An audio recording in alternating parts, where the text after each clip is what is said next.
നിങ്ങളുടെ favourite shows ഇനി ഒരിക്കലും മിസ്സാവില്ല. ഇപ്പോൾ C5 കാണും നിങ്ങളുടെ ഫേവറേറ്റ് ഷോ തികച്ചും സൗജന്യമായി.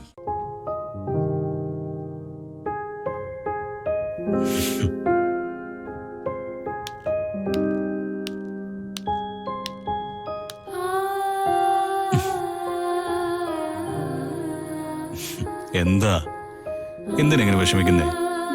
ഇവിടുന്ന് പോകുന്നത് ഓർക്കാൻ കൂടി എനിക്ക് വയ്യ. വിഷമിക്കണ്ടെന്നേ, എങ്ങ ഒരിടത്തും പോവില്ല. എന്നും എന്റെ മാളുവിന്റെ കൂടെ തന്നെ ഉണ്ടാവും. അതിന് നടക്കില്ലല്ലോ. ഇപ്പൊ തന്നെ ഗംഗ അയാളുമായിട്ടുള്ള വിവാഹം ഉറപ്പിച്ചില്ലേ? നിശ്ചയല്ലേ തീരുമാനിച്ചിട്ടുള്ളൂ, കല്യാണമൊന്നും കഴിഞ്ഞില്ലല്ലോ. വേണ്ട,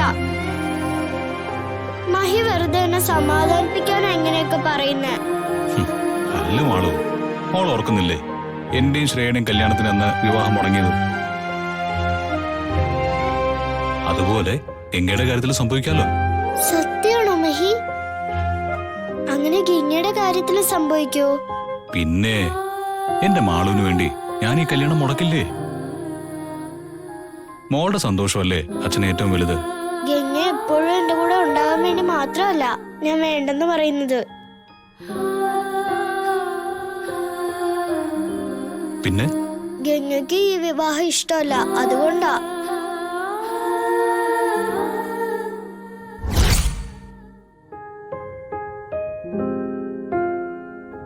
അങ്ങനൊന്നും ഇല്ല മോളെ, അതൊക്കെ നിനക്ക് വെറുതെ തോന്നുന്നതാ.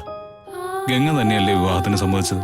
അതെ, പക്ഷെ എനിക്കറിയാം ഗംഗയ്ക്ക് അയാളെ ഇഷ്ടമല്ല. മുത്തശ്ശിയെ വിഷമിപ്പിക്കാതിരിക്കാൻ വേണ്ടി മാത്രമാ ഗംഗ ഒന്നും പറയാത്തത്.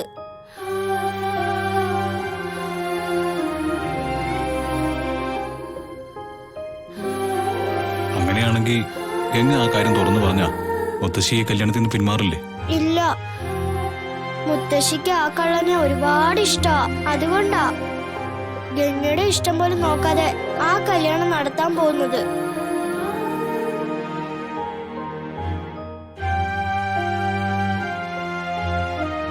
ഗംഗയ്ക്ക് ഈ വീട്ടിൽ നിൽക്കുന്നതാ സന്തോഷം. അതെന്താ മഹിക്കറിയാത്തത്?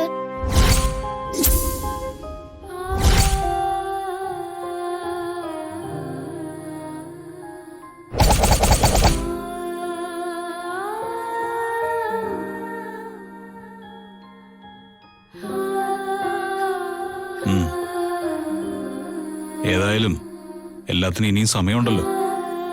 ഗംഗയ്ക്ക് ഇഷ്ടമില്ലാത്ത ഈ കല്യാണം ഒരിക്കലും നമ്മൾ നടത്തില്ല. എന്താ പോരെ? അത് മതി. ഗംഗ പാവാ. ഗംഗയ്ക്ക് നല്ലത് മാത്രമേ സംഭവിക്കാവൂ. അങ്ങനെ തന്നെ സംഭവിക്കും മോളെ. പക്ഷേ ഒരു കാര്യമുണ്ട്, ഇനി എന്റെ മോളിങ്ങനെ സങ്കടപ്പെട്ടിരിക്കാൻ പാടില്ല കേട്ടോ. ഇല്ല, മഹി എന്നും ഗംഗ എന്റെ കൂടെ തന്നെ നിർത്തുവാണെങ്കിൽ പിന്നെ ഞാനെന്തിനാ വിഷമിക്കുന്നേ? എന്നാ പിന്നെ അച്ഛൻ പൊക്കോട്ടെ, മോള് കിടന്നു. ഞാൻ ഗംഗ വന്നിട്ട് ഉറങ്ങിക്കോളാം അച്ഛാ. ശരി, എങ്കിൽ അത് മതി. ഡൗൺലോഡ് ചെയ്യൂ C5 ആപ്പ്. കാണൂ എല്ലാ എപ്പിസോഡുകളും സൗജന്യമായി.